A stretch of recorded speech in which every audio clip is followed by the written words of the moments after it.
ठीक है सर।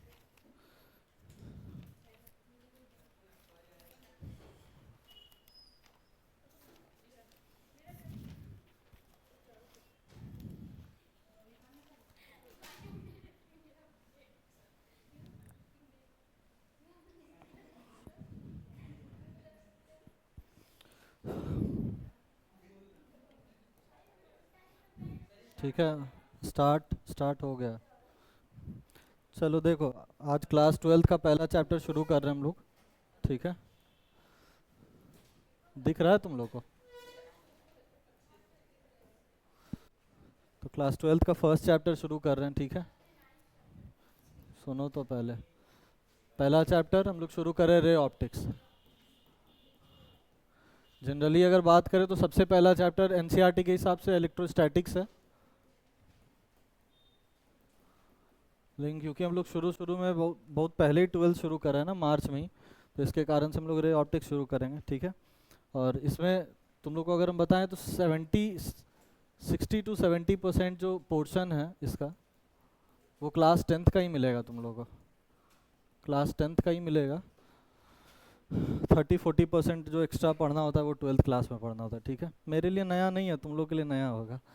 समझ में आ गया तुम लोग को? ठीक है, अच्छा। अगर हम वेटेज का बात करें तो पूरा का पूरा ऑप्टिक्स जो पढ़ना होता है, पूरा का पूरा ऑप्टिक्स, वो दो पार्ट में पढ़ना होता है। इसमें एक पार्ट होता है रे ऑप्टिक्स का, जो ये चैप्टर नंबर 9 है एनसीईआरटी में शायद, और दूसरा पार्ट होता है वेब ऑप्टिक्स का, जो चैप्टर नंबर 10th है। ठीक है, रे ऑप्टिक्स में लाइट का पार्टिकल बिहेवियर पढ़ना होता है, यानी लाइट जब पार्टिकल की तरह बिहेव करेगा तो कैसा कैसा कैसा बिहेवियर होगा, कैसा कैसा फिनोमेना होगा, ये सब किस में पढ़ेगा? रे ऑप्टिक्स में। और जब लाइट वेब की तरह बिहेव करेगा, जब ये मान के तुम स्टडी करोगे, तो उसको किस चैप्टर में पढ़ा जाता है? वेब ऑप्टिक्स में। क्लियर है? रे ऑप्टिक्स अगर हम एग्जांपल दे, जैसे जैसे रिफ्लेक्शन, रिफ्लेक्शन जो फिनोमेना है, रिफ्लेक्शन जो फिनोमेना है, वो पार्टिकल लाइट का कौन सा नेचर को मान के वो फिनोमेना होता है? जब लाइट को हम मानते हैं कि लाइट एक पार्टिकल की तरह बिहेव कर रहा है, तो वो कैसा फिनोमेना परफॉर्म करता है? रिफ्लेक्शन। वैसे ही एक फिनोमेना है रिफ्रैक्शन। ये भी कब हम लोग पढ़ते हैं, किसके अंदर? जब हम ऑप्टिक्स को, लाइट को पार्टिकल मानते हैं, तब पढ़ते हैं। ठीक है, इसके अलावा अगर हम लोग बात करें जैसे डिस्पर्सन ऑफ लाइट।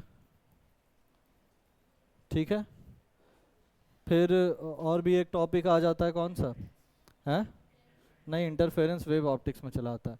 डिस्पर्सन, फिर डिफ्रैक्शन, डिफ्रैक्शन। ठीक है, एक्सेट्रा। तो ये सारा जो फिनोमेना है वो कब फॉलो हो, मतलब ये सारा फिनोमेना कब अकर होगा? जब हम लाइट को किस तरीके से मानेंगे? पार्टिकल की तरह। तो लाइट जब पार्टिकल की तरह बिहेव करेगा तो ये सारा फिनोमेना वो अकर कराता है। और लाइट जब वेव की तरह बिहेव करेगा तो वो करेगा इंटरफेरेंस। टॉपिक आएगा, आएगा पोलराइजेशन, ये भी टॉपिक आएगा। समझ गए? तो ये सारा जो फिनोमेना होता है वो कब होता है? जब लाइट को क्या मानेंगे कि लाइट एक वेव है। समझ गए यहाँ तक? चलो, 10th में तो यही सब पढ़ते आए होंगे, 12th में एक नया चैप्टर ये आ जाता है। इसलिए बोल रहे हैं कि रे ऑप्टिक्स का 60-70% सिलेबस 10th का ही है। क्लियर है सबको? तो इंट्रोडक्शन है। वेटेज भी बहुत रखता है, तुम लोगों को पहले ही हम दिखा चुके हैं। तो रे ऑप्टिक्स में देखो, पहले तो ऑप्टिक्स क्या होता है वो डिफाइन करो। ऑप्टिक्स क्या है? डिफाइन करो optics.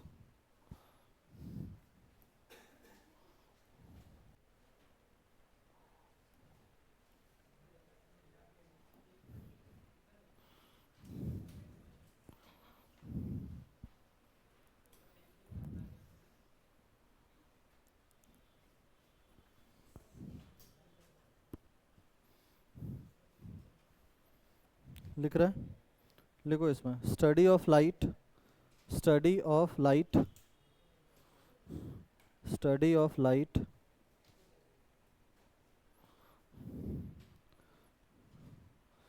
Study of light done under, done done under, under the branch of physics, done under the branch of physics, done under the branch of physics is called optics, is called optics। ठीक है, optics को दो तरह से divide किया हुआ है। पहला है रे ऑप्टिक्स। तो रे ऑप्टिक्स को क्या बोलेंगे? व्हेन लाइट इज कंसिडर्ड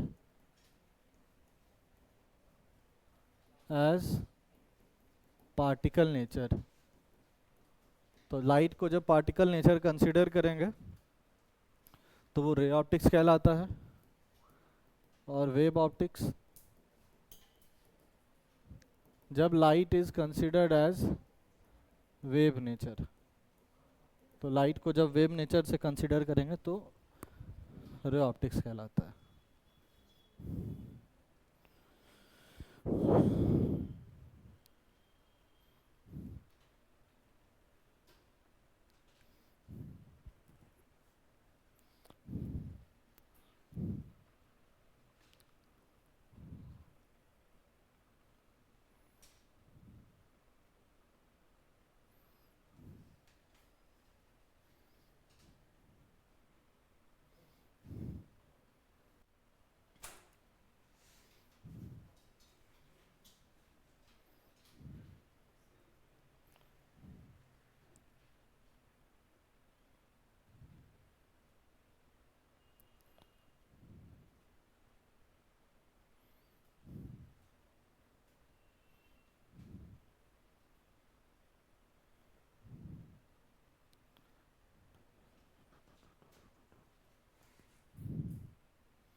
हो गया?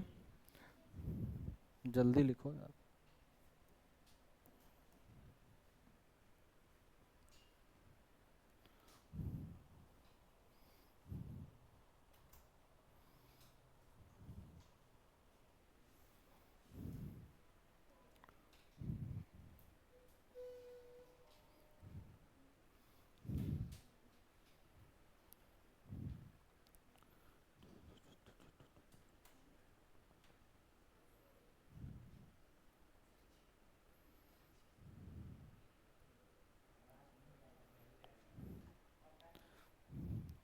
हो गया सबका? अब देखो, रे ऑप्टिक्स का, रे ऑप्टिक्स में कौन कौन सा फिनोमेना आ जाएगा? तो रे ऑप्टिक्स के अंदर क्या क्या पढ़ना होगा? रे ऑप्टिक्स के अंदर पढ़ना होता है रिफ्लेक्शन ऑफ लाइट,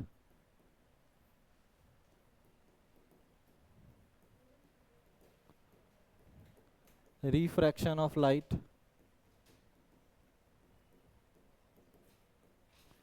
ठीक है, डिस्पर्शन ऑफ लाइट,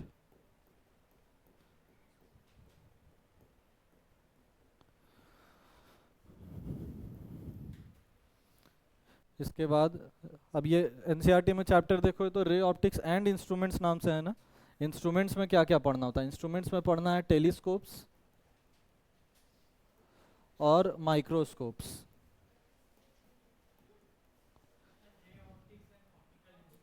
हाँ वही तो, ray optics and optical instruments, उसमें टेलीस्कोप्स और माइक्रोस्कोप्स दो ऑप्टिकल इंस्ट्रूमेंट पढ़ना है, ठीक है।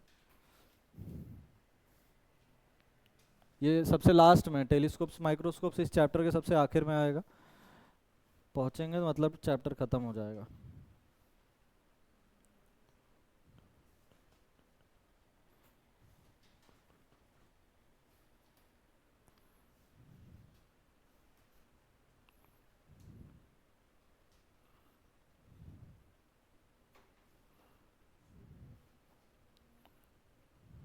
हो गया? लाइट का वेव नेचर, लाइट का वेव नेचर जो है बहुत लंबे समय के बाद डिस्कवर हुआ है कि लाइट वेव की तरह भी बिहेव करता है, समझ गए? जो जिस एक्सपेरिमेंट से पता चला था कि लाइट वेव की तरह बिहेव करता है, उस एक्सपेरिमेंट को देखो क्या बोलते हैं। तो ऐसे लिखोगे कि द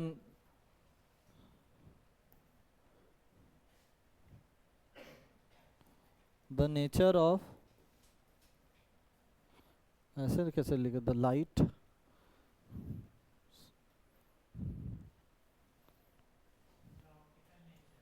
ऐसा लिख सकते हैं, ठीक है।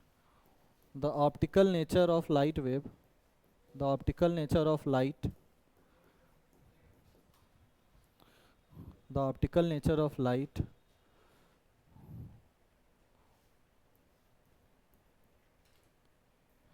वेव के फॉर्म में was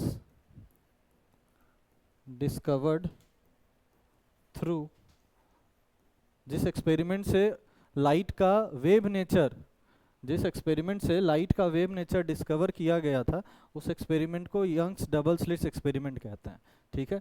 तो the optical nature of light, that is कौन सा नेचर, लाइट का wave nature, was discovered through an experiment, discovered through an experiment called Young's double slits experiment. ये पढ़ेंगे जब वेव ऑप्टिक्स पढ़ेंगे तो ये वाला एक्सपेरिमेंट पढ़ेंगे। 5 स्टार टॉपिक है यंग्स डबल स्लिट्स एक्सपेरिमेंट, हर बार बोर्ड्स में पूछा जाता है, सीबीएसई हो या बिहार बोर्ड है, सारे बोर्ड्स में यंग्स डबल स्लिट्स एक्सपेरिमेंट पूछा जाता है। तो लाइट का नेचर ऑफ वेव है, वेव नेचर भी लाइट शो करता है, ये कौन से एक्सपेरिमेंट से पता चला, यंग्स डबल स्लिट्स एक्सपेरिमेंट से, ठीक है।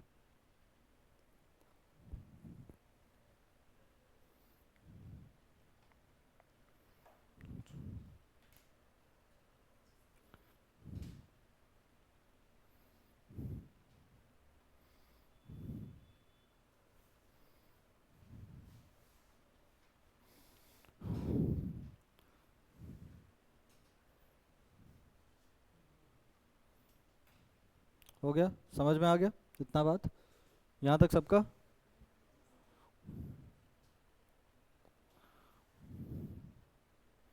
अब एग्जाम में अभी तक जितना कुछ पढ़े हैं यहाँ से कुछ नहीं आएगा, ठीक है।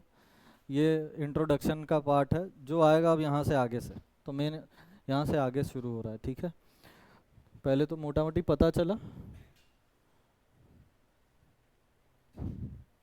ये जरूर पूछा हुआ है एक्सपेरिमेंट कौन सा है जिसपे वेव पता चलता है, ठीक है।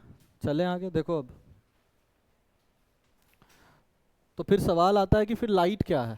अब आ जाओ लाइट पे, और अब हम लोग लाइट जो पढ़ेंगे इस पूरे चैप्टर में, लाइट को कैसा मान के पढ़ेंगे, पार्टिकल। तो दूसरा वेव वाला तो बात ही नहीं करेंगे, वेव वाला वेव में बात होगा। लाइट का अब यहाँ पे नेचर पार्टिकल माना जाएगा, और सारा कुछ अब लाइट के पार्टिकल नेचर के बेसिस पे ही पढ़ा जाएगा, ठीक है। अब समझो तो लाइट है क्या, तो 8th में या 10th में तो यही डेफिनेशन होता होगा ना, which enable us to see our surrounding, इसको लाइट कहते हैं। यानी सारा का सारा लाइट हम देख सकते हैं, इसका मतलब यही हुआ ना बेसिक डेफिनेशन। जबकि ये अब 12th में आ गए तो ये बेसिक डेफिनेशन गलत हो जाता है। हम लोग सारे लाइट को नहीं देख सकते हैं, हम लोग लाइट के बहुत छोटे से पार्ट को देख सकते हैं, मतलब जो कुछ भी देख पा रहे हैं ना वो बहुत छोटा सा पार्ट है जो हमको दिख रहा है। इसके अलावा इतना सारा लाइट है जो हम लोग को दिखता नहीं है। जैसे तुम लोगों को मालूम है ना, ह्यूमन ईयर कितना कैपेसिटी है सुनने का, फ्रीक्वेंसी क्या सुन सकता है, 20 हर्ट्ज से 20,000 हर्ट्ज। तो इसका मतलब थोड़ी ना कि 20 हर्ट्ज से नीचे फ्रीक्वेंसी एग्जिस्ट ही नहीं करता है, करता है, हम लोग को सुनाई नहीं पड़ता है, या 20,000 से ऊपर का सुनाई नहीं पड़ता है, लेकिन होता तो है। हाँ, वैसे ही लाइट भी एक छोटा पोर्शन हम लोग को खाली दिखाई पड़ता है, उसके अलावा बहुत बड़ा पोर्शन है जो हम लोग को दिखाई नहीं पड़ता है, समझ गए। तो लाइट अगर बात करें तो सबसे पहले लाइट का डिफाइन अगर कर दें तो लाइट, देखो अगर हम वेव के फॉर्म में बात करें तो सबसे पहले ये ट्रांसवर्स वेव है कि लॉन्गिट्यूडनल वेव है, अभी तो पढ़ के आए थे 11th में। वेव, लाइट कैसा वेव होता है, ट्रांसवर्स की लॉन्गिट्यूडनल। ट्रांसवर्स वेव वो वेव होता है जिसको ट्रेवल करने के लिए कोई मीडियम का जरूरत नहीं पड़ता, उसको ट्रांसवर्स वेव कहते हैं। क्रिस्ट और ट्रफ बना के चलता है, ये भी मालूम है, ठीक है ना। तो पहला डेफिनेशन लाइट का उसी फॉर्म में लिखो, ठीक है। तो light is a wave, light is a wave, अभी 2-3 डेफिनेशन लिखवाएंगे। Light is a wave, light is a transverse wave, ऐसे लिखो, light is a transverse wave, light is a transverse wave which which do not requires which do not requires which do not requires any medium to propagate, any medium to propagate, which do not requires any medium to propagate, which do not requires any medium to propagate, ठीक है। अच्छा, light mechanical wave होगा non mechanical wave होगा? Non mechanical wave, इसीलिए क्योंकि उसको इसका ज़रूरत नहीं पड़ता है, मीडियम का ज़रूरत नहीं पड़ता है। लाइट को मीडियम का अगर ज़रूरत पड़ता तो क्या सन से अर्थ तक पहुंच पाता लाइट? नहीं। सन से अर्थ के बीच में तो पूरा वैक्यूम है ना। अगर वैक्यूम में ट्रेवल कर जा रहा है इसका मतलब लाइट वैक्यूम में ट्रेवल कर सकता है, इसीलिए लाइट को हम लोग ट्रांसवर्स वेव या नॉन मैकेनिकल वेव भी बोलते हैं। क्लियर है सबको? अब देखो इसका दूसरा पोर्शन, दूसरा पार्ट क्या है। अब लाइट को इलेक्ट्रोमैग्नेटिक वेव भी बोला जाता है। अब ये क्या हो गया, इलेक्ट्रोमैग्नेटिक वेव। तो अगर सीक्वेंस वाइज पढ़ते आते हैं इलेक्ट्रोमैग्नेटिक, अगर सीक्वेंस वाइज पढ़ते आते हैं हम लोग तो पता होता कि इलेक्ट्रोमैग्नेटिक किसको बोल लेते हैं। लेकिन इतना समझ जाओ, इलेक्ट्रिक जहाँ भी इलेक्ट्रिसिटी जनरेट होता है उसके आसपास में इलेक्ट्रिक फील्ड जनरेट होता है। इलेक्ट्रिक फील्ड यानी समझ लो एक स्पेस है जहाँ तक तुमको उस चार्ज का फील होगा, चार्ज का झटका फील हो सकता है, वो स्पेस को इलेक्ट्रिक फील्ड कहते हैं। जैसे मान लो एक चार्ज रखा हुआ है क्यू कूलम का, उसका इलेक्ट्रिक फील्ड ये है, मतलब इसके अंदर तुम आओगे तो तुमको इसका इन्फ्लुएंस आएगा और इसके बाहर रहोगे तो इसका इन्फ्लुएंस नहीं आएगा। तो ये वाला पूरा रीजन उसका क्या कहलाता है, इलेक्ट्रिक फील्ड कहलाता है। समझ गए? ऐसे ही मैग्नेटिक फील्ड होता है। अगर यही चार्ज मूव करने लग जाए, यही चार्ज मूव करने लग जाए तो इसके अंदर क्या जनरेट हो जाएगा, मैग्नेटिक फील्ड भी। ये तो मैं magnetic effect of electric current ऐसा पढ़े हो ना 10th में। तो यही चार्ज जब मूव करने लग जाए तो इसके अंदर क्या जनरेट हो जाएगा, इसके आसपास में मैग्नेटिक फील्ड। यानी अगर तुम, फिर वही बात, अगर इसका मैग्नेटिक फील्ड ये सर्कल है तो कोई भी तुम ऑब्जेक्ट यहाँ तक रख दोगे तो क्या ये अट्रैक्ट कर लेगा इसको? नहीं। लेकिन तुम उस ऑब्जेक्ट को यहाँ जहाँ रखे तो वो अट्रैक्ट कर लेगा कि नहीं कर लेगा, कि उसके उसके फील्ड में आ गया है। समझ गया? तो यानी कि जब भी लाइट ट्रेवल करता है तो समझना, जब भी लाइट ट्रेवल करता है तो अपने साथ इलेक्ट्रिक फील्ड और मैग्नेटिक फील्ड दोनों कैरी करते हुए जाता है। समझ गए क्या बोल रहे हैं? लाइट जब प्रोपेगेट करता है तो इलेक्ट्रिक फील्ड और मैग्नेटिक फील्ड दोनों ट्रेवल्स, मतलब दोनों के साथ प्रोपेगेट करता है और दोनों के बीच में एंगल बनता है 90 डिग्री। समझ गए? दोनों के बीच में एंगल बनता है 90 डिग्री। वो तुम लोग पता नहीं अलग सर का वीडियो देखे कि नहीं देखे, बहुत वायरल वीडियो है जिसमें अलग सर पढ़ाते हैं कि ऐसे ऊपर ऊपर, कॉपीराइट सब क्या होगा, ऐसे अच्छा चीज़ के लिए कॉपीराइट कोई नहीं करता है। समझ गए? अच्छा इंसान है तो कॉपीराइट क्या करेंगे। हाँ, क्या बोल रहे थे तुम लोग, बीच में टोका नहीं करो। हाँ, अलग से देखो वो बताएं, बहुत अच्छे से इमेजिन करके बताते हैं कि 90 डिग्री और मैग्नेटिक, तो मान लो इलेक्ट्रिक फील्ड ये है तो मैग्नेटिक फील्ड ये होगा, तो दोनों के बीच में 90 डिग्री बन रहा है कि नहीं बन रहा है। तो इन दोनों के बीच में 90 डिग्री यूं जाता है और लाइट ऐसे आगे बढ़ता है। सर का देखा है वो वीडियो, वो मीम वीम में तुम लोग देखा होगा। अभी तुमको एक्चुअल समझ में आया कि वो समझाना क्या चाहते थे। यानी लाइट जब प्रोपेगेट करता है तो इलेक्ट्रिक फील्ड और मैग्नेटिक फील्ड दोनों साथ साथ ट्रेवल करता है। 90 डिग्री पे ये दोनों भी चलेगा और लाइट उसके बीचों बीच निकलता है। समझ गए क्या बोलना चाह रहे हैं? ठीक है, चलो तो नेक्स्ट डेफिनेशन लाइट का लिखो, नेक्स्ट डेफिनेशन लिखो।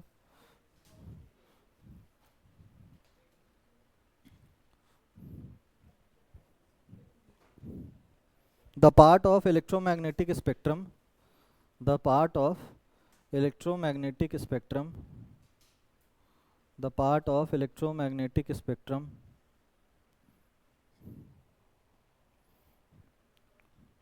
which enable us, which enable us, which enable us to see, to see, to see various objects, to see various objects in our surrounding, various object in our surrounding, in our surrounding is called as light, is called as light.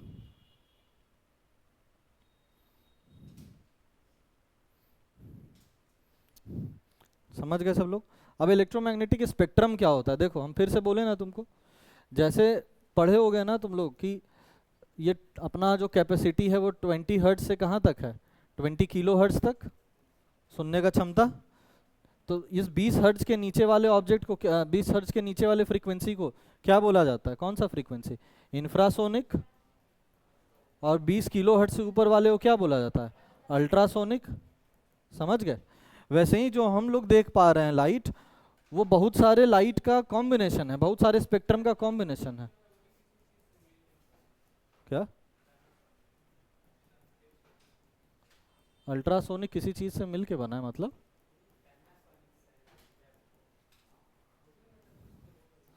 ठीक है, electromagnetic spectrum, heading डाल दो। Electromagnetic spectrum क्या होता है, लिखो जल्दी।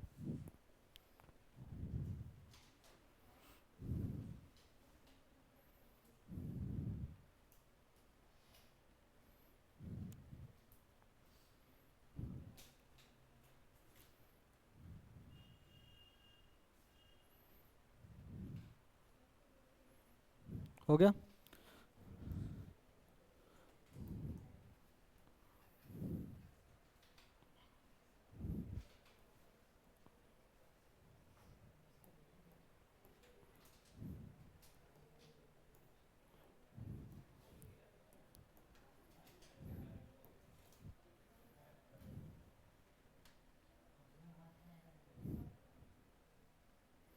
देखो ये सीबीएसई बोर्ड में हर बार क्वेश्चन पूछा जाता है, इलेक्ट्रोमैग्नेटिक स्पेक्ट्रम का लाइन ड्रॉ करो और उसको मेंशन करो, ऐसा इस बार भी पूछा हुआ है, इस बार भी पूछा हुआ है पेपर में, ठीक है।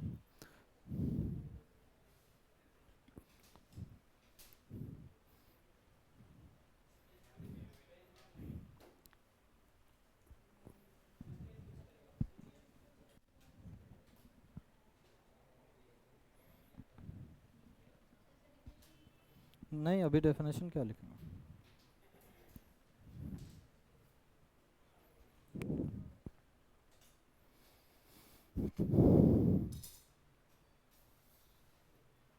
हो गया, देखो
अभी लिखते चलो, हम बताते हैं सबका।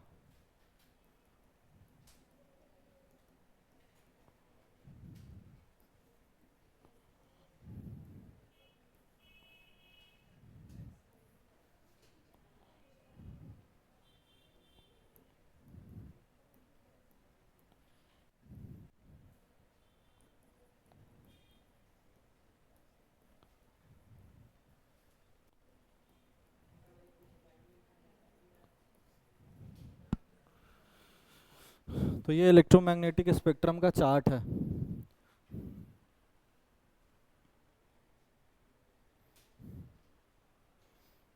हम लोग को खाली कौन सा दिखता है रेंज, ये विजिबल रेंज जो है, खाली ये हिस्सा दिखता है। ये अगर हम तुमको वेवलेंथ के टर्म्स में बताएं तो ये वेवलेंथ करीब 3800 एंगस्ट्रॉम से 3800 एंगस्ट्रॉम से 7600 एंगस्ट्रॉम तक का रेंज है ये वाला।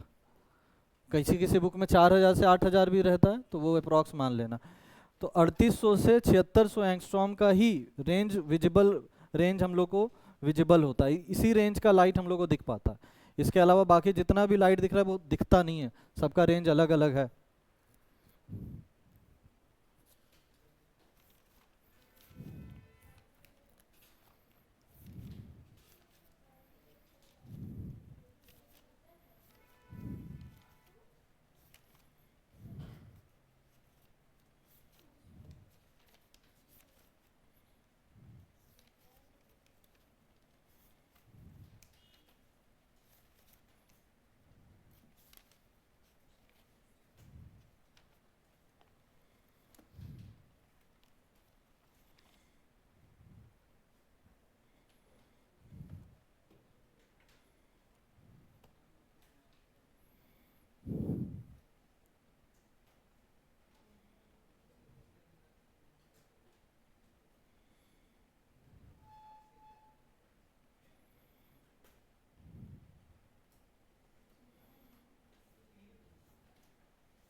हो गया सबका? ठीक है, अगर हम बोलें इसमें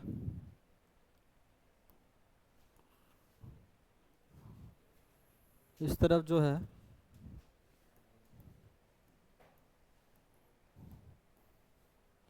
वेवलेंथ का इंक्रीजिंग ऑर्डर है, तो increasing wavelength, wavelength gamma rays का सबसे कम होता है, समझ गए? और एक्स रेज यूवी रेज आते आते तुम बढ़ते चले जाओगे, यानी मैक्सिमम वेवलेंथ कौन से वेव का होता है या कौन से लाइट रे का होता है? रे का, रेडियो वेव्स का मैक्सिमम वेवलेंथ होता है, समझ गए? मिनिमम वेवलेंथ किसका होता है? गामा रेज का होता है। अच्छा, जिसका वेवलेंथ सबसे कम होगा या कम होगा उसके पास फ्रीक्वेंसी ज़्यादा होगा और उसके पास एनर्जी ज़्यादा होता है, समझ गए? तो shorter the wavelength higher is the frequency and higher is the energy, ये चीज़ ध्यान रखना। यानी कि अगर हम बात करें तुमको कि इसी डायरेक्शन में अगर जाओगे तो एनर्जी या फ्रीक्वेंसी क्या तुमको मिलेगा? डिक्रीजिंग ऑर्डर में। तो कहाँ लिखें यार, इधर लिखते हैं। तो एनर्जी या फ्रीक्वेंसी दोनों डिक्रीजिंग ऑर्डर में इस तरफ मिलेगा, दोनों घटते हुए जाएगा। तो वेवलेंथ बढ़ते हुए जाएगा और एनर्जी और फ्रीक्वेंसी घटते हुए जाएगा, ठीक है? ये चीज़ यहाँ से नहीं प्रूफ होता, ये चीज़ दूसरे चैप्टर से प्रूफ होगा, पर अभी बता दे रहे बस। एक रिलेशन होता है E बराबर एच सी बाई लैम्डा, यहाँ से देखो, यहाँ से लैम्डा और एनर्जी में कैसा रिलेशन है? लैम्डा यानी वेवलेंथ, वेवलेंथ को लैम्डा से रिप्रेजेंट करते हैं। तो लैम्डा और एनर्जी में कैसा रिलेशन है?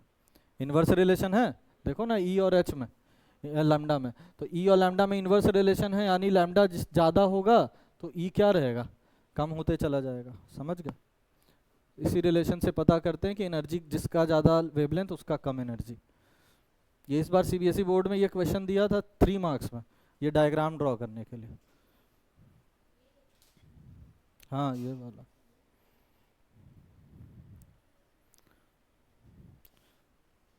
और अभी सारे रेस के बारे में पढ़ेंगे नहीं, ये अलग चैप्टर में आएगा, सारे रेस के बारे में पढ़ना। इलेक्ट्रोमैग्नेटिक वेव अलग से चैप्टर ही है, उधर पढ़ेंगे हम लोग।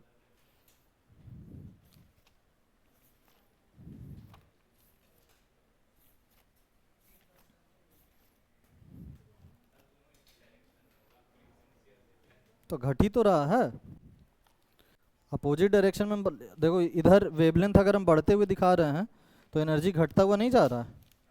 तो कंफ्यूजन ना हो जाए इसीलिए हम बस उतना ही लिखवाए हैं। हो गया सबका?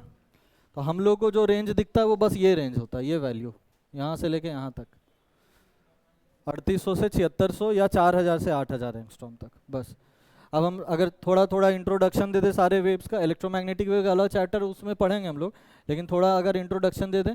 गामा रेज वही रे है जो सन का हानिकारक रेज जो आता है, जिसको ओजोन लेयर एब्जॉर्ब कर लेता है या रिफ्लेक्ट कर देता है बाकी, तो उसी को गामा रेज कहते हैं, ठीक है? गामा रे 3 तरह का होता है, गामा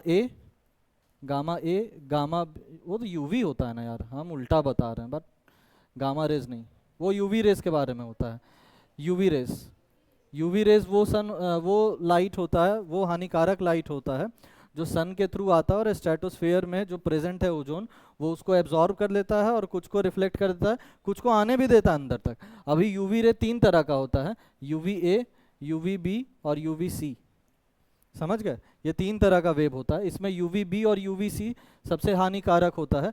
इसी दोनों को स्ट्रेटोस्फेयर में प्रेजेंस ओजोन जो होता है वो रिमूव कर देता है और यूवीए को आने देता है, समझ गए? क्योंकि यूवीए हम लोग के लिए ठीक है, प्लांट्स के लिए भी ठीक है, ठीक है? तो यूवी रेज तो तुम लोगों को समझ में आ ही रहा है। गामा रेज का यूज़ जो माइक्रो ऑर्गेनिजम्स प्रेजेंट होता है पानी में, तो पानी को स्टेरलाइज करने के लिए, पीने लायक बनाने के लिए कौन सा रे का यूज़ किया जाता है? Gamma rays. तो गामा रे ट्रीटमेंट होता है अलग से वाटर में।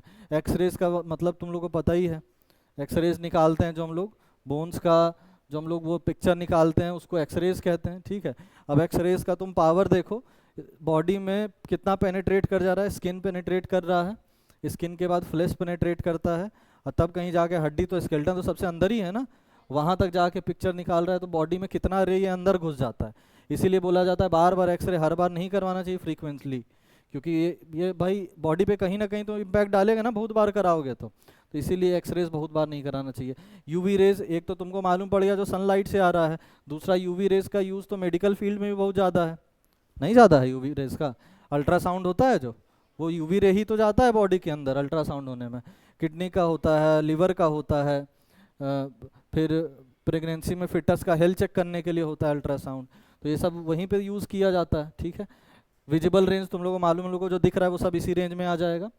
इंफ्रारेड, इंफ्रारेड जो रिमोट कंट्रोल डिवाइसेस चल रहा है, तो जो रिमोट बनता है ना वो रिमोट इंफ्रारेड ही। अब यहाँ से एसी अगर ऑन करना है रिमोट से, तो कोई तो रे है जो उसको ऑपरेट करा रहा है, वो इंफ्रारेड रे होता है, समझ गए। यानी रिमोट कंट्रोल, जितना भी चीज़ रिमोट कंट्रोल से चल रहा है वो सारा का सारा कौन से रे पे चलता है, इंफ्रारेड पे एक्ट करता है। इंफ्रारेड का काम एक और जगह भी होता है, नाइट विजन गॉगल्स बनाने में। नाइट विजन गॉगल्स हम लोग के पास ऐसा नॉर्मली हम लोग यूज़ नहीं करते हैं, उसको आर्मी वाले लोग यूज़ करते हैं, खासकर रात में।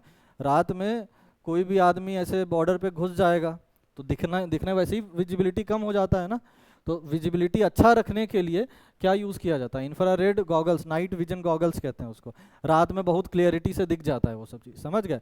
प्लस थर्मल पे भी काम करता है वो गॉगल में थर्मल कैप्चरिंग होता है, यानी हमारे ह्यूमन बॉडी का टेम्परेचर सराउंडिंग के टेम्परेचर से तो अलग होगा ना। अब सोचो ये कितना तगड़ा चीज़ है, टेक्नोलॉजी है।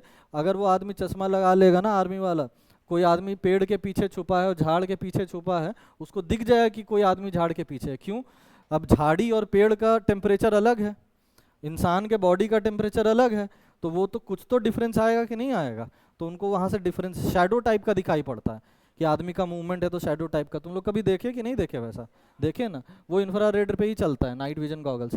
माइक्रोवेव्स, घर में कुछ लोग के ओवन होता है जो गर्म खाना गर्म करने वाला, वो इस वेव पे चलता है, समझ गए। और लास्ट में रेडियो वेव्स, रेडियो वेव्स जो रेडियो सिग्नल ये सब है वो सब रेडियो वेव्स पे चलता है। रेडियो वेव्स का वेवलेंथ सबसे मैक्सिमम है कि नहीं, यानी ये सबसे ज़्यादा दूर ट्रेवल कर सकता है कि नहीं। इसीलिए जितना भी स्पेस में तो हमको नहीं सुनाई देगा ना, मीडियम नहीं प्रेजेंट है तो स्पेस में बातचीत करने के लिए कौन सा वेव इस्तेमाल किया जाता है?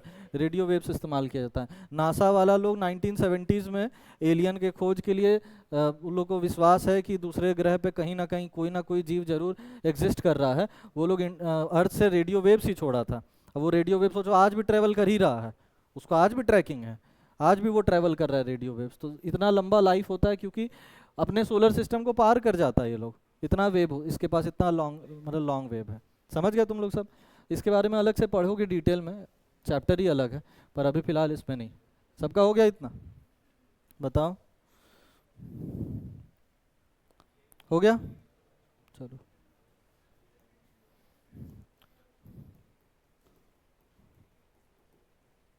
प्रॉपर्टीज या एजम्पशंस मान लो। अब देखो ये पूरे चैप्टर जो पढ़ोगे उसमें कुछ एजम्पशंस मान के चला जाता है, समझ गए। वो एजम्पशंस लिखना पड़े, लिखो पहले नंबर, एजम्पशन नंबर 1। एजम्पशन समझ में आता है? प्रैक्टिकल लाइफ में शायद ऐसा एग्जिस्ट नहीं करता हो, पर हम पढ़ने के दृष्टिकोण से इसको मान लिए कि ऐसा होगा, वो वाला बात है। फर्स्ट में लिखो, और कुछ कुछ चीज़ सही भी होता है एजम्पशन में, ऐसा नहीं है। लाइट ऑलवेज ट्रेवल्स, पढ़े भी होगे पहले, लाइट ऑलवेज ट्रेवल्स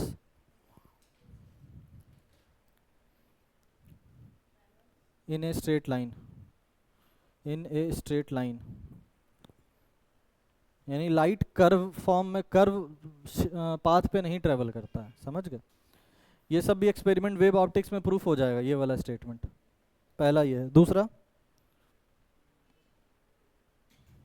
सेकंड लिखो, सेकंड एजम्पशन क्या मानना है? जब रिफ्रैक्शन पढ़ रहे होंगे तो हम मानेंगे कि सारा का सारा लाइट रे ही रिफ्रैक्ट कर जा रहा है। समझो क्या रिफ्रैक्शन मतलब क्या होता है, याद है थोड़ा? एक मीडियम से दूसरे मीडियम में ट्रेवल करना। एक्चुअल में ऐसा होता नहीं है कि हर बार सारा का सारा 100% लाइट जो आया वो सारा 100% दूसरे मीडियम में चला जाए, ऐसा ज़रूरी नहीं है। कुछ जाएगा, कुछ रिफ्लेक्ट भी कर जाता है। भाई पानी अगर है ये, तो पानी के अंदर लाइट एंटर करता है, लेकिन जब तुम अपना शक्ल ऊपर देखो तुम्हारा शक्ल भी दिख रहा है, यानी शक्ल कब दिखेगा? जब लाइट में क्या हो, रिफ्लेक्शन हो, यानी उस पानी में रिफ्लेक्शन भी कुछ हो रहा है कि नहीं हो रहा है? हाँ, उतना क्लियरिटी से नहीं दिख रहा है। यानी मान लो कि अगर 80% लाइट अंदर चला जा रहा है तो 20% ही लाइट रिफ्लेक्ट हो पा रहा है। लेकिन हम लोग जब रिफ्रैक्शन पढ़ेंगे तो क्या मानेंगे, 100% लाइट जो आएगा वो सारा का सारा 100% लाइट कहाँ चला जाएगा, दूसरे मीडियम में जाएगा। समझ गए, एजम्पशन है। तो सेकंड पॉइंट लिखो, 100% light rays, 100% light rays will will show will show same process reflection में भी बोल रहे हैं। रिफ्लेक्शन में भी मिरर से क्या 100 का 100% लाइट रिफ्लेक्ट कर जाता है, कुछ तो मिरर एब्जॉर्ब या इधर उधर हो जाता होगा ना, लेकिन माने कि 100% रिफ्लेक्शन हो रहा है। तो 100% light rays will show reflection phenomena, reflection phenomena मत लिखना, रिफ्लेक्शन एंड रिफ्रैक्शन हो गया सबका। तो यही दो एजम्पशन पे चलेगा। नेक्स्ट पॉइंट लिखना है नोट पॉइंट में, नोट पॉइंट में।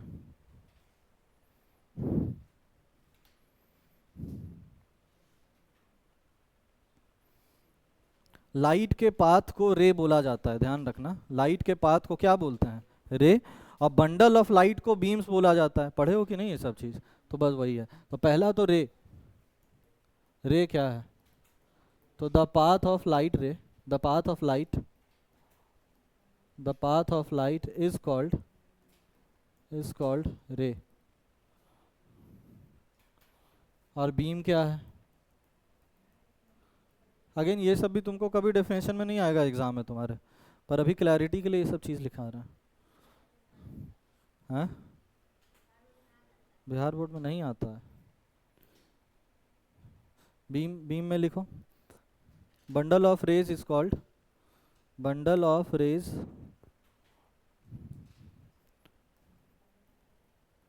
Bundle of rays is called beams. कोई एक या दो लाइट तो आता नहीं है, infinite number of light rays आएगा।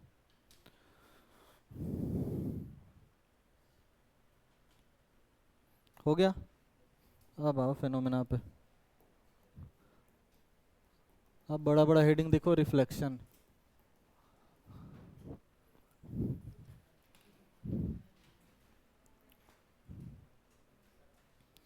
इंट्रोडक्शन खत्म, एग्जाम का पोर्शन यहाँ से।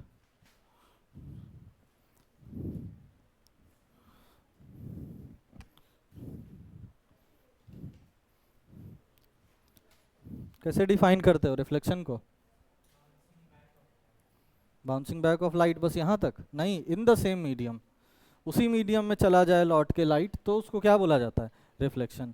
10th है, 10th का ही चीज़ है, बस 10th का चीज़ में एक एक्स्ट्रा ऐड करना है इसमें। 10th में क्या बोलते थे, the bouncing back of light raise is called reflection. यहाँ बोले the bouncing back of light raise after striking the surface, reflecting surface in the same medium is called reflection. तो जब लाइट रे, अब सुनो यहाँ से, जब लाइट रे किसी रिफ्लेक्टिंग सरफेस पे, जिस सरफेस पे आके टकरा रहा है उसको क्या बोलेंगे, रिफ्लेक्टिंग सरफेस। ठीक है, तो जब लाइट रे किसी रिफ्लेक्टिंग सरफेस पे आके स्ट्राइक करे और टकरा के सेम उसी मीडियम में चला जाए, ऐसे फिनोमेना को क्या बोलेंगे, रिफ्लेक्शन बोलेंगे। समझ गए तुम लोग, लिखो इसमें तो definition, the bouncing back of, अच्छा एक चीज और इसमें, bouncing, the bouncing back, O double F, ठीक है, the bouncing back of, the bouncing back of light rays, light rays, light rays after after after striking after striking after striking the reflecting surface, after striking the reflecting surface, after striking the reflecting surface in the same medium, in the same medium, in the same medium is called reflection, is called reflection, is called reflection. हो गया, ठीक है।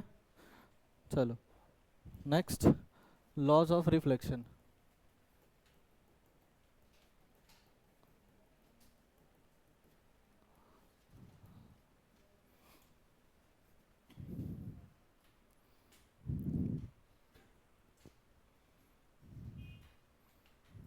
अब laws of reflection 10th में भी सीधे statement आता था एग्जाम में, 12th लेवल पे भी सीधे स्टेटमेंट ही पूछता है, डेरिवेशन वेरिएशन अभी तो नहीं पूछेगा यहाँ से।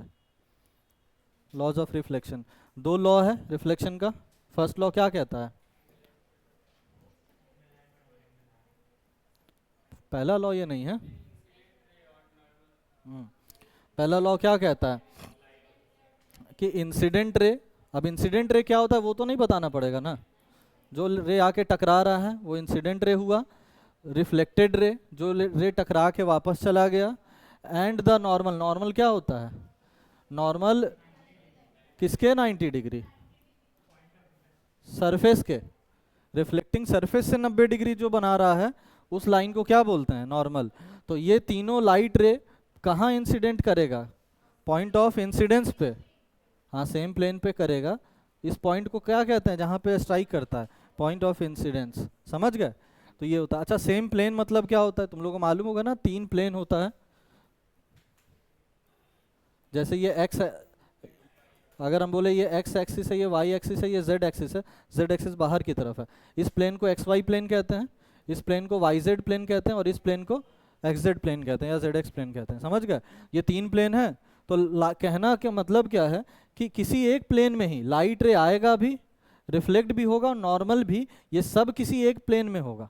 ऐसा कभी नहीं होगा कि इंसिडेंट रे आया तो एक्स वाई प्लेन में, पर रिफ्लेक्टेड रे जो है वो कहाँ चला जा रहा है? एक्स जेड प्लेन में। समझ गए क्या बोल रहे हैं? तो कोई इंसिडेंट रे मान लो एक्स वाई प्लेन से आया तो एक्स जेड प्लेन में उसका रिफ्लेक्टेड रे नहीं जाएगा। समझ गए? उसका रिफ्लेक्टेड रे भी किस प्लेन में ही जाएगा? एक्स वाई प्लेन में ही जाएगा। नॉर्मल भी कहाँ बनेगा? एक्स वाई प्लेन में ही बनेगा। तब ये लॉ 1, इसीलिए लॉ 1 वेरीफाई होता है, वैलिड होता है। समझ गए तुम लोग? तो लिखो फर्स्ट में, पहला the incident ray, the incident ray, the incident ray comma the reflected ray, the reflected ray and the normal, and the normal, and the normal at the point of incidence, at the point of incidence, at the point of incidence, point of incidence lies in the same plane, lies in the same plane। ठीक है, तो as it is statement चिपका देना exam में। Law number 2 सबसे आसान, angle of incidence angle of reflection क्या होता है? इक्वल होता है। ठीक है, तो नेक्स्ट पॉइंट में लिखो the law number 2, the angle of incidence, the angle of incidence, the angle of incidence is equal to, is equal to the angle of reflection. The angle of incidence is equal to the angle of reflection.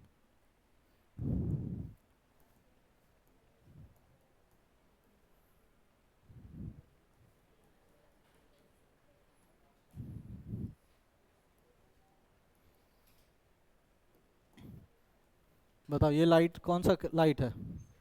Incident light रे।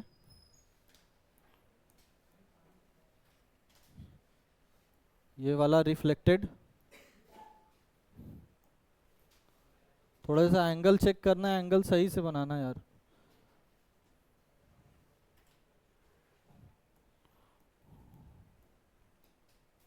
ये angle, ये reflected ray हो गया, incident reflected, surface के 90 degree पे जो बनता है वो नॉर्मल,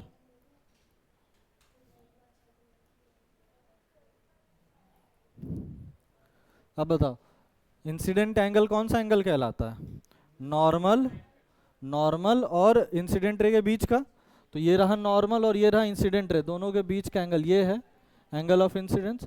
और एंगल ऑफ रिफ्लेक्शन कौन होता है? नॉर्मल और रिफ्लेक्टेड रे के बीच में, यानी ये वाला एंगल जो है वो एंगल ऑफ रिफ्लेक्शन कहलाता है, स्मॉल आर। ठीक है, ये दोनों आपस में बराबर होगा लॉ नंबर 2 के हिसाब से। ठीक, अच्छा ये दो एंगल और बचता है, एक एंगल ये और एक एंगल ये। इन दोनों एंगल को क्या बोलते हैं? इन दोनों एंगल को बोलते हैं angle of glance, angle of glance. तो अभी हम सब लिख दे रहे हैं। तो लॉ ऑफ रिफ्लेक्शन के हिसाब से तो एंगल आई एंगल आर के बराबर हो जाएगा, ये तो है ही। तो एंगल जी जो है उसको बोलते हैं एंगल ऑफ ग्लांस। कई बार एग्जाम में तुमको जी का वैल्यू दिया रहेगा, तो ध्यान देना, कंफ्यूज मत होना जी से।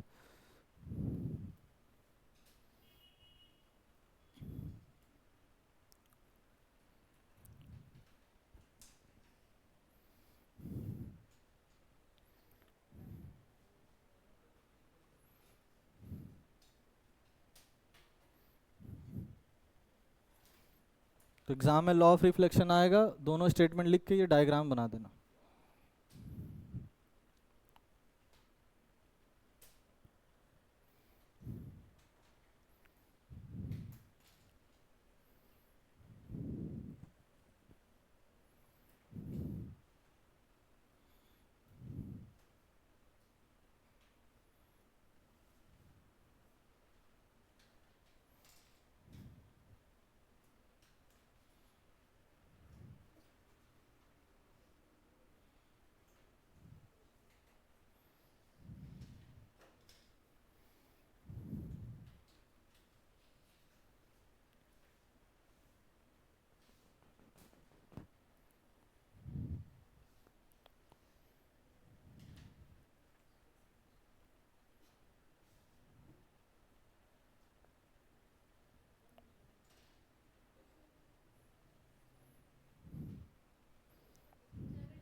जी मान लो दिया है, अब एग्जाम्पल में देखो, मान लो एंगल ऑफ ग्लांस जी दिया हुआ है, या जी ना बोल करके सीधे ऐसे डायग्राम ही बना के देगा। देखो ऐसे,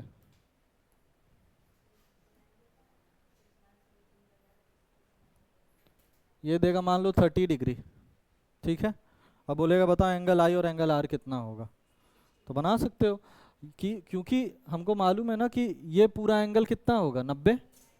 90 में से ये 30 तो हो गया, तो ये जो बच गया वो कितना हो गया, 60। और अगर एंगल मतलब आर अगर 60 है तो आई भी कितना होगा, 60 होगा। तो ऐसे डायरेक्ट बन जाएगा। ठीक है, हो गया सबका यहाँ तक? हाँ हाँ, मैथ्स में ये, अच्छा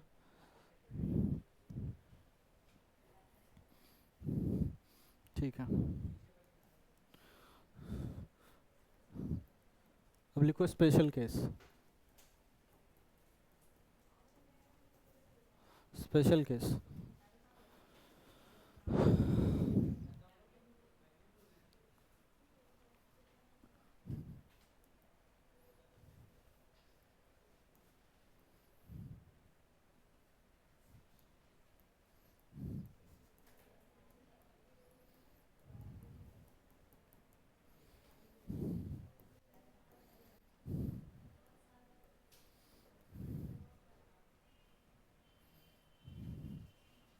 स्पेशल केस में ये केस नंबर 1 है।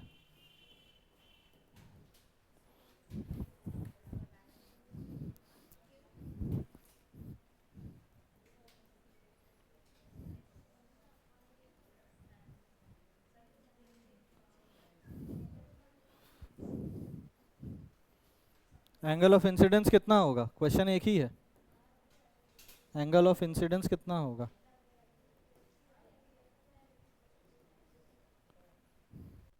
कितना होगा, कितना दिख रहा है angle of incidence, 90 degree, 0 degree. चलो तुम लोग तो ज़्यादा नहीं फंसे, नहीं तो ज़्यादातर आदमी 90 डिग्री ही बोलता है, गलत नहीं है। जरा एक बात बताओ, हाँ ठीक है, इस सरफेस पे अगर हमको नॉर्मल लगाना होगा इस पॉइंट ऑफ इंसिडेंस पे, तो नॉर्मल ऐसे ही बनेगा ना, यही तो है नॉर्मल, उसी पॉइंट पे बनाना है, तो नॉर्मल वो बना दिए तुम। जरा, और एंगल ऑफ इंसिडेंस क्या होता है, डेफिनेशन क्या है एंगल ऑफ इंसिडेंस का, नॉर्मल और इंसिडेंट रे के बीच का एंगल। कितना है नॉर्मल और इंसिडेंट रे के बीच का एंगल, 0 डिग्री, तो एंगल ऑफ इंसिडेंस कितना हो जाएगा यहाँ? समझ गए सब लोग? तो ये स्पेशल केस में आ जाता है, यानी कि जब, अब हम स्टेटमेंट लिख के बोल रहे हैं, जब इंसिडेंट रे नॉर्मली स्ट्राइक करेगा सरफेस को, नॉर्मली का मतलब सरफेस से 90 डिग्री, सरफेस से 90 डिग्री पे स्ट्राइक करेगा यूं ऐसे सीधे, तो इस केस में एंगल ऑफ इंसिडेंस और एंगल ऑफ रिफ्लेक्शन क्या हो जाता रहता है? 0। यानी कि उसी डायरेक्शन में रे वापस भी लौट जाएगा। समझ गए? तो जल्दी से डायग्राम बनाओ, फिर हम लिखवा रहे हैं जो लिखो।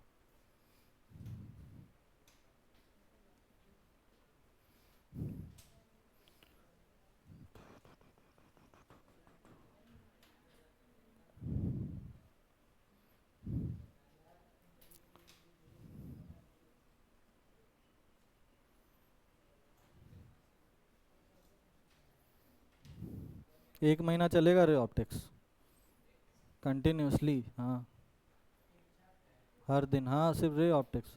तुमको पहले ही बोले हैं, मोटा मोटा कॉपी आधा कॉपी से ज़्यादा खत्म हो जाएगा इसमें।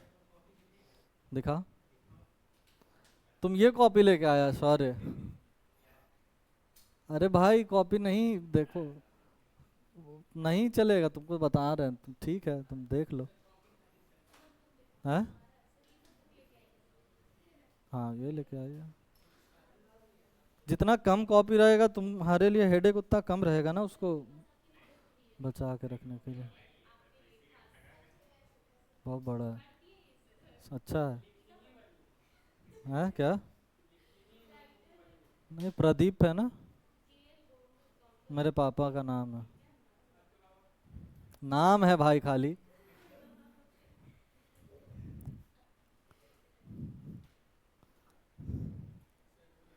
हो गया? इसको स्टेटमेंट फॉर्म में लिखो, कैसे आता है? अच्छा खुद बताओ, अगर एंगल ऑफ इंसिडेंस 0 डिग्री निकल रहा है, तुम लोग को यहाँ तो पता चल रहा है ना, तो एंगल ऑफ रिफ्लेक्शन भी इतना ही हो जाएगा कि नहीं? 0। 0 कब होगा बताना जरा, एंगल ऑफ रिफ्लेक्शन? जब नॉर्मल और रिफ्लेक्शन के बीच में कोई एंगल नहीं बनेगा, यानी उसी रे पे वापस, उसी पाथ पे वापस लौट जाएगा, तभी होगा। तो इसको स्टेटमेंट फॉर्म में लिखो, कैसे लिखेंगे? when the light ray when the light ray when the light ray incident incident incident normally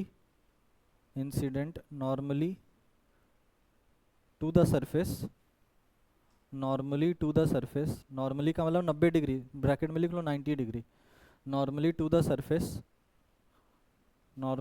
surface comma करके, द लाइट रे, द हाँ ठीक है, द लाइट रे reflects back in the same medium, in the same direction। तो इसी same concept को अलग अलग वर्ड फ्रेम कर करके क्वेश्चन पूछ सकता है। ठीक है, ओवरऑल कंक्लूजन यही देखोगे कि 0 डिग्री अगर बन रहा है एंगल ऑफ इंसिडेंस, तो उसी पाथ पे वापस लौट जाएगा, ये है मतलब सीधे सीधे। अब स्टेटमेंट का वर्ड अलग हो सकता है क्वेश्चन में। चलो ये समझ में आ गया? ठीक। दूसरा चीज़, तुमको हो सकता है ऐसा मिरर बना के दे, अब बोले वॉल में ही मिरर लगा हुआ है और 90 डिग्री पे स्ट्राइक कर रहा है, तो बता दो कि एंगल ऑफ रिफ्लेक्शन कितना होगा, तब भी 0 होगा। सेम कंडीशन है, 90 डिग्री बन रहा है ऐसे में, सेम वैसे ही जाएगा 0 डिग्री पे ही। समझ गए सब लोग? चलो नेक्स्ट है, नेक्स्ट केस जो है केस नंबर 2। अब ये प्लेन मिरर के लिए था। रिफ्लेक्टिंग सरफेस अगर कर्व हो जाए, सर्कुलर,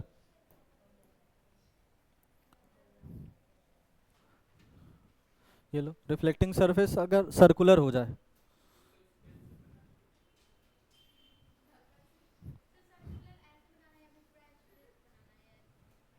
नहीं तुम लोग ऐसे ही बना लो ना। हाँ ठीक है, अरे तुम लोग वो कंगन वंगन कुछ तो पहने, उससे बनाओ।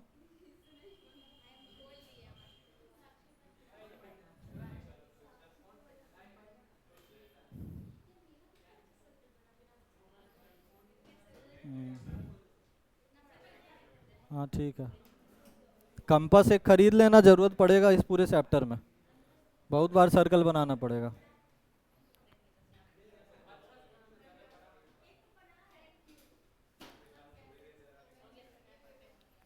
ठीक है, बढ़िया है।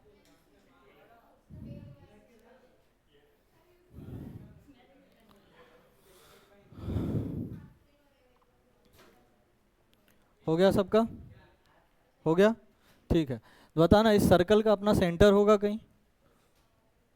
सपोज ये है सेंटर, ठीक है। अब टेंथ में या मेरे हिसाब से ट्वेल्थ में सर्कल में एक तुम लोग पढ़ोगे थ्योरम कि अगर तुम किसी सर्कल पे, अगर किसी सर्कल के सेंटर के पास तुम कोई लाइट कोई रे को इंसिडेंट कराते हो तो वो सरफेस के ऊपर कितना डिग्री एंगल बनाते हुए आता है? 90 डिग्री। ये सर्कल का थ्योरम है। अब पता नहीं टेंथ में पढ़ना है कि ट्वेल्थ में, हमको याद नहीं है, लेकिन हम फिर से बता रहे हैं। पढ़ना था टेंथ में, नहीं पढ़ना था ट्वेल्थ में पढ़ो। टैंजेंट नहीं बात कर रहे हैं हम, टैंजेंट तो अलग हो गया, टैंजेंट तो बाहर बाहर टच करता हुआ निकल जाए। टैंजेंट नहीं, हम क्या कह रहे हैं, अगर किसी सर्कल के सेंटर पे तुम लाइट रे ला के ड्रॉ कर रहे हो, सेंटर से पास करा रहे हो, तो वो सर्कल के सरकमफियरेंस पे यानी सरफेस पे कितना डिग्री बनाता है? 90 डिग्री। अभी भी नहीं समझ में आया होगा, देखो हम क्या बोल रहे हैं, समझो समझो क्या समझा रहे हैं। ये सेंटर रहा ना, अगर हमको इस सेंटर पे लाइन ड्रॉ करना होगा, ये पास कर रहा है लाइन ऐसा, ये लाइन सेंटर से पास कर रहा है, ये लाइन अगर सेंटर से पास कर रहा है इस सर्कल के, तो ये लाइन ऑटोमेटिक इसके सरकमफियरेंस यानी सरफेस पे कितना डिग्री बनाता है? 90 डिग्री बनाता है। ये हम कहना चाह रहे हैं। तो अगर किसी लाइट रे को तुम सर्कल के सेंटर से पास करा दे रहे हो तो ऑटोमेटिकली उस सरफेस पे कितना डिग्री बनाता है? 90 डिग्री। सिमिलरली बताना, ये 90 डिग्री बनाएगा, ये यहाँ भी 90 डिग्री बनाएगा, ये यहाँ भी 90 डिग्री बनाएगा। समझ रहे हो? क्योंकि ये सेंटर से पास कर रहा है इसीलिए। लेकिन अब अगर दूसरा ये देखो, ये लाइट रे, क्या ये 90 डिग्री यहाँ बनाएगा? नहीं बनाएगा। भले दिखे तुमको लेकिन 90 डिग्री बनेगा नहीं, क्योंकि वो सेंटर से नहीं पास कर रहा है। समझे क्या बोल रहे हैं? इतना सारा लाइट रे नहीं बनाना है, बस हम समझा रहे हैं। तो जब भी तुमको एक कर्व्ड सरफेस पे 90 डिग्री बनाना है तो तुमको वहाँ लाइन कहाँ से ड्रॉ करवाना पड़ेगा? सेंटर से पास करवाओगे तो अपने आप यहाँ 90 डिग्री पे बाइसेक्ट कर जाता है। समझ गए? ये ट्वेल्थ में ही पढ़ोगे तुम लोग किसी चैप्टर में, टेंथ में नहीं होगा तो ट्वेल्थ में होगा।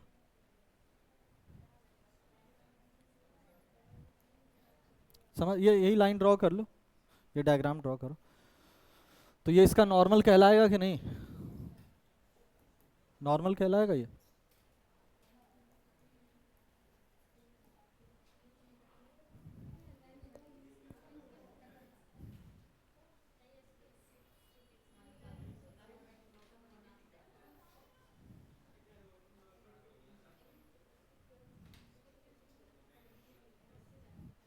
फिर से बताना, ऐसे केस में एंगल ऑफ इंसिडेंस कितना बनेगा?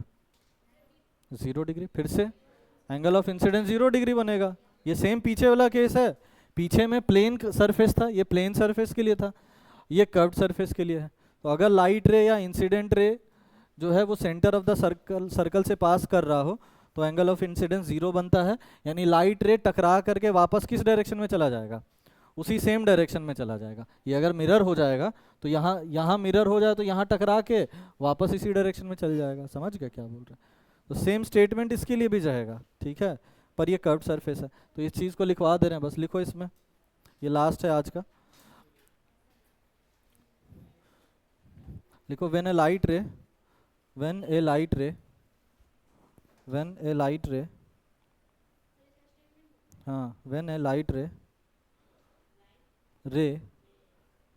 passes through the center passes through the center when a light ray passes through the center of a curved surface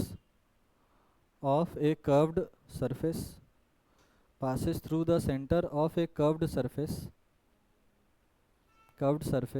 comma करके the light ray reflects the light ray reflects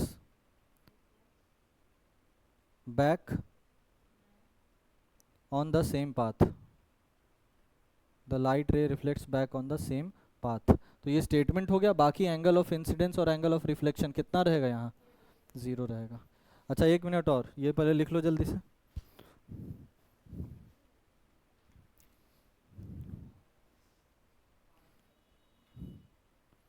अब ये चीज़ आज तो नहीं कराएंगे लेकिन ये बात थोड़ा बहुत अगर हमको याद आ जाए, तुम लोग को पता है ये प्रिंसिपल एक्सिस होता था, इसके ऊपर यहाँ पोल, यहाँ फोकस, यहाँ सेंटर है। और एक रूल पढ़े थे कि कोई भी लाइट रे अगर सेंटर से पास करता था तो रिफ्लेक्ट करके उसी पाथ पे चला जाता था, पढ़े थे। तो उसका एक्सप्लेनेशन यही तो है, उसका एक्सप्लेनेशन यही तो है कि सेंटर से जो पास करता है वो उसी रास्ते में वापस चला जाता है। समझ गए? ठीक है, तो ये रूल्स में आएगा। आज के लिए यहीं तक रहने दो, इतना रिवाइज करके आना। रिवाइज करने के लिए है कुछ नहीं खास इसमें, इलेक्ट्रोमैग्नेटिक स्पेक्ट्रम पढ़ लेना अच्छे से। हाँ शाम में होगा। हाँ, ऑन है भाई।